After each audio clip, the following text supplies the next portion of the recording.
নবী করিম সাল্লাল্লাহু আলাইহি ওয়াসাল্লাম ইরশাদ করেছেন, দুই ব্যক্তি ছাড়া অন্য কারো ক্ষেত্রে হিংসা করা জায়েজ নাই। কোন দুই ব্যক্তি?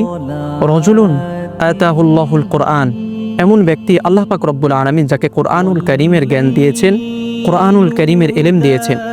ফাহুয়া ইয়াকুমু বিহি আনা আল-লাইল ওয়ান নাহার, সে ব্যক্তি রাত দিন 24 ঘন্টা কোরআনের তেলাওয়াত করে, কোরআনকে নিয়ে নিজেকে আল্লাহ তাআলার সামনে উপস্থিত হয়। এমন ব্যক্তির সাথে আপনি হিংসা করে আপনি যদি চান যে আমিও, সে এত বেশি তেলাওয়াত করে, সে এত বেশি নামাজে তেলাওয়াত করে, সুতরাং আমি তার চেয়ে বেশি করব, এক্ষেত্রে আপনি হিংসা করতে পারবেন।